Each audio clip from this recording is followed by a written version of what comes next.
Tora Origami was lost during one of the previous conflicts with the Gadoshu some 13 generations ago, something like that. And one of the Ayakashi monsters decided to bring it along with him in episode 9. Oh, look what I have! I have one of yours. Now we can beat you at your own game. How do you think that one's going to turn out so early in the series? Yeah. So the bad guy loses control of the Tora Origami, and the Shinkenger get back the Tora Origami after so long. Of course, like any decent origami, you need a secret disc. Well, the Tora Origami set comes with a secret disc. This disc is actually solid in the back. It's not hollow, which is kind of interesting, and then it has a separately colored rim on it. It's still got the grooves on the side of it, but the pattern is actually engraved into it. It's actually carved into it as part of surface detail. It's not a decal. So it's just like the Kabuto and Kajiki origami in that regard. So let's get this party started. Grab these two tabs, pull it out. It'll open up a gap there. Make sure the printed pattern is on the left side. Yeah, I know it's not printed. I just said it wasn't printed, but yeah, okay. Push that back in, lock it in place. Unlike the Kabuto and Kajiki origami, the Tora Origami actually has some legitimate posing options on it. Now, granted, they're all part of the transformation as usual. Thanks for that again, Bandai. I really don't appreciate that, but the option is there. The head has a transformation joint, which means it can tilt up and down. It won't lock, except up and down, but that's it. The mouth does not open and close, which really, Bandai, you're not going to give us a posable mouth. That's kind of rare. Each leg has a ratcheting system. Ratchets every 45 degrees. And the tail, like I said, it's not really anything special. And it'll actually lock up in a couple of different positions, but yeah, you can curl the tail around, much as that is worth. So that is the limit of the posability. The tail, at least these golden sections of the tail, and the claws on each of the 4 feet are made of PVC, so they're actually a little soft. Everything else on the set is ABS. However, the Tora Origami shares the secret disc-powered gimmick that the Kabuto and Kajikis also share. And therein lies... there actually is an option where you can pose the 4 legs like this, and it'll actually hold its own weight for a good amount of time, and the disc is not actually touching the ground. As you can see, the disc can spin. There's a little handle on the side here you can grab that's intentionally put there, and you can turn that, and you can see the disc spinning. You'll notice on the opposite side, though, it's just a bunch of connection joints, which I'll be getting into in a little bit. Anyways, so yeah, you can put the legs like that. However, the primary gimmick, and unfortunately this looks really bad on screen and as a toy, the gimmick is this. You set all 4 legs horizontally, plunk it on the ground, and all 4 legs turn. Huh? Really? They turn? Yeah. I'm going to grab this here and turn this. Now you notice the direction that the drills are spinning. Like, that one's going upward, it should be going down. And the same back here. They twist in opposite directions. That's actually a bit frustrating because when you do the combos later on, the drills are still spinning in opposite directions, which is, like, weird. So, yeah. That's the special feature on that. It's interesting to note, though, that the weight, I actually think they made the secret disc solid. Like, it's not hollow, printed pattern, whatever, printed, carved, whatever. It's not hollow. It actually has some weight to it, and I think it actually helps a little bit when you're turning that gear system. It's not, you know, just kind of ch-ch-ch or whatever. It actually does help to smooth out the momentum of the special gimmick. The Tora Origami comes with its own secret disc. Nice, solid, blah, blah, blah, blah. Of course, because it has a secret disc, that means it can interact with the Shinkenmaru. Easy enough to do. It works the same way. Here's the activation.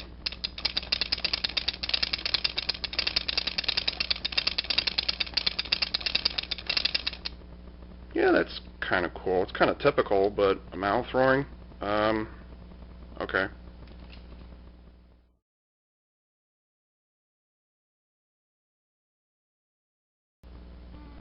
In order to accomplish the following combination, you're going to need, of course, the Tora Origami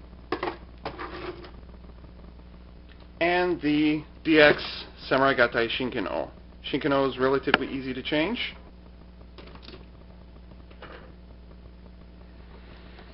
You can leave the Daishinken on there if you want to, but you don't have to. The helmet is pretty much the only part that will not be going back onto the set, and that's kind of the way it was with the Kabuto and Kajiki Shinken-Oh. However, you can still put the hidden desk onto the arm if you so desire, even though it doesn't appear there, at least towards the beginning of the series, and that's it for changing that. Take the head off. One of the things that disappoints me about the head design is there's this big old hole sitting down here so you can fit the head in there. Why couldn't they have had this neck piece stick in there somewhere? Instead, it just kind of sits in the back and there's this big old hole back here. I don't like that. Take the tail off, fold it together. There actually is a little peg sitting on the end there. Stick it on there. And it doesn't snap into place, it just fits, so that's actually kind of, yeah, okay.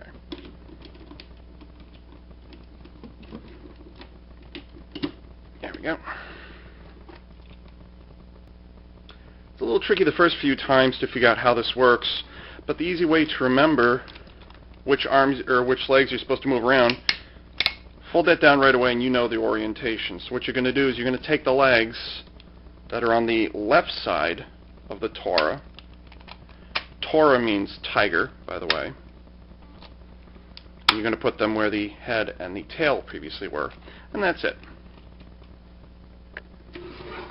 You actually do have to contend yourself with the legs of the Shishi origami when you're putting this on, but it isn't too much trouble. Oh, good. In a previous take, the head popped off when I did that. So that is, anyway, that is the Tora Shinken-Oh. As with the Kabuto origami, we're getting another one of these things. And it's the exact same design as the one that came with the Kabuto origami. You know, it looks like a, what is it, a Hercules beetle, stag beetle? I don't know the difference between them. They've got a whole bunch of different names. Anyways, yeah, we get another one of these, and for those of you who don't know, I think Bandai and Plex were a little worried that the top heaviness of the figure would actually wear away at the waist joint, and would actually prompt it to fold over. Well, I haven't had that experience yet, but all you do is you just put it in there and that's it, and it supposedly will catch it when it starts to come down. You don't have to put it there. In fact, I don't know why they included it, but yeah, there it is. So the Tora Shinken-Oh's attack feature is it runs towards its opponent and impales these 4 drills on its opponent, which is known as the Tiger Drill Charge. Yeah, okay, interesting name. Anyways, what happens is you can either, the same thing with the Tora Origami when it's alone, you can either spin it manually, or you just turn this thing. And as I mentioned earlier, if you watch the direction the drills are turning, you notice they're turning in opposite directions. Also notice that notice the speed of the front drill and the back drill. And this is the same for the opposite side, of course. I'm not sure how good this will appear on camera, but the front drills, because I shoot, yeah, okay. The front drills actually turn at a slightly faster rate than the drills on either side. So, you know, it's nothing big, but it's certainly noticeable. Like, these blur a lot better than these do. And I forgot to mention it earlier, the texture. Usually when you get the chrome-plated plastic that's ABS or whatever it is, it's solid, it's polished, it's got a carve surface on or whatever. But these actually have kind of a, and you're not going to be able to see it here, actually has kind of a textured iron feel to it. Like, it's not a perfect polish. It's still got the drill, the bits, the bite, the whatever they're called. It's still got those, and it's got some panel lines that imply it was, assembled at some point. But it's actually got some nice texturing on there. So, yeah, it's a little off topic for the Tora Shinken-Oh.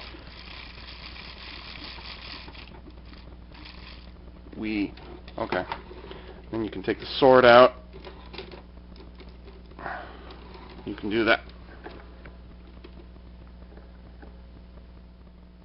One thing you don't have to worry about as much with the Tora Shinken-Oh as you do with the Kabuto and Kajiki is that they don't hang off the back as much. It's not as back heavy as you would think it is. That's the reason why I think that the little Kabuto clip that goes in here, it isn't really needed with the Tora Shinken-Oh. All three of the tabs are used to connect this thing in place. And yeah, it's still connected to the back, but you'll notice there's not nearly as much hanging off here, hanging down here. It actually is a little more centered above. So it's not really something you have to worry about as much. And the gimmick that it uses is certainly a little more on the convenience side. And by that I mean with the Kabuto, you actually had to close the face up and then it would twist and twirl, and yeah, okay, that's kind of interesting. With the Kajiki, you still had the missiles sitting in the back, but then you had this sword thingy that pops down, and you'd have to push it back up each time. Well, it's a completely self-contained gimmick, so that's why I think it's a little more solid of the three. But still, this is one heck of a moose, isn't it? Whew. It occurs to me that you almost never see the Tora Origami from the right side. I wonder why. So anyways, I shall show the ugly side of the Tora Origami as I draw my conclusions. Of the three accessory origami that we've had thus far, this one is perhaps the most unbalanced of the three. Yeah, it leads to the next step in the evolutionary tree of combining the origami, but there's no attempts at making it symmetrical. Look at these huge honking things sitting over there. And, yeah, okay, whatever up there, but then you've got a completely different thing over here. And my problem is that, that's right, Ava, you need to pose it on the right side. My problem with it is that it looks good when combined with other sets and not really by itself. The gimmicks are there for other combinations. And while the spinning drills are an interesting idea as legs, it doesn't really work. I think what might have been kind of interesting and kind of bring back the idea of folding paper that was kind of prevalent in the Shinken-Oh with the separate origami there. What they could have done to bring that back was have covers along the sides that just flip up so that the drills would always be there, it'd always be connected, but have these little panels or something covered up to make it look like an actual leg. You know, it's kind of puny looking. It's got this huge honking body and it's got these real tiny legs. I mean, it wiggles around quite a bit.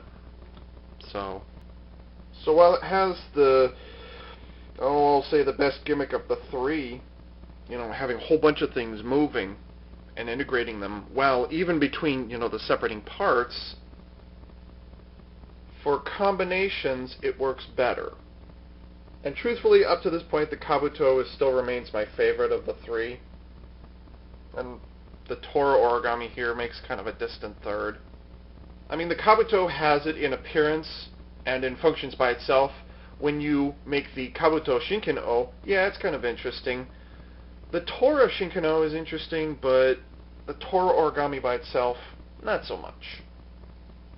But riddle me this, Batman, why is it that the mouth was not allowed to open and close? I mean, we've had, you know, a hollow neck or whatever it is, and then the jaw still opened and closed.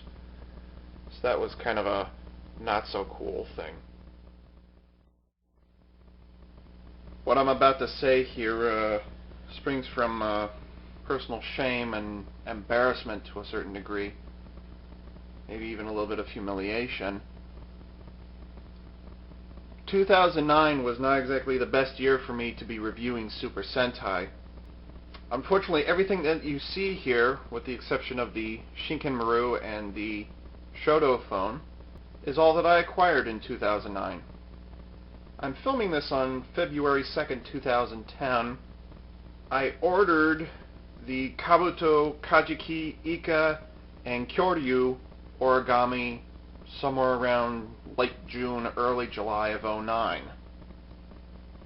The regular supplier that I use for a second time now completely dropped the ball. I would think that, and I saw other online stores selling origami for about the same price. I mean, prices vary, of course. For here it is now 7 months, I got absolutely nothing. The only one I was able to acquire was the Tora Origami because, well, let's face it, it's the ugliest of the 5 accessory origami. So that one was always in stock. And here it is, getting along December. Ava, you better get what you can while you can. Really, I was trying to review these in order, 1, 2, 3 order. And believe it or not, I'm going to let you guys in on a little something here. I actually film these things in order and as if they are brand new, right off the shelves, right off the factory floor. You've never seen it before. You don't know what's going to happen next. I intentionally do that, okay? That's just the way I film it, and I could go on about this whole spiel about why it is I do it, but I like to be able to review these things in number order. The Tora Origami is number 3 in the Samurai Gattai series. The Kabuto is number 1, the Kajiki was number 2. Ika is number 4, and Kyoryu is extra. I wanted to be able to film them in 1, 2, 3 order, but unfortunately, because my supplier, for whatever reason, Super Sentai must be a big thing, was unable to fill my order. So anyways, I profusely apologize to both CDXers and those who follow us on our YouTube channel.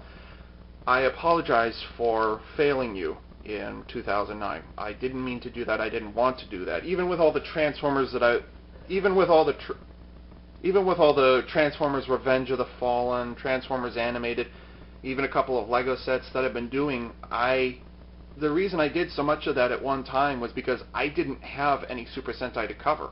I mean, literally, I couldn't go to the store and get it. I've been getting requests throughout the various videos on YouTube. I've been getting requests to make videos of things I've already covered. Gal Ranger is a big one I've been getting requests for. I've been getting requests for some of the Transformers Animated.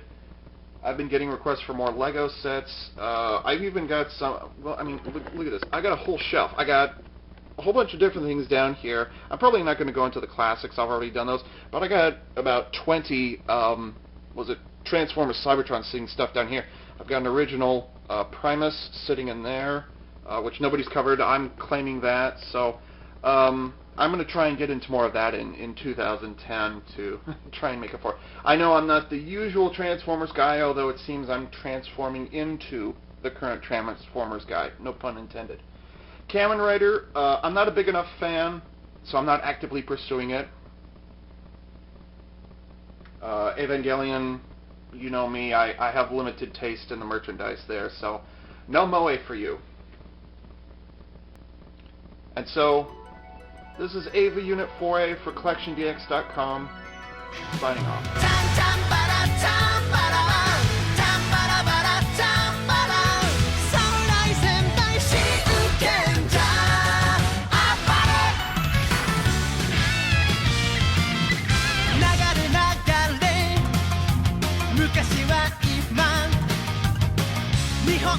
Spi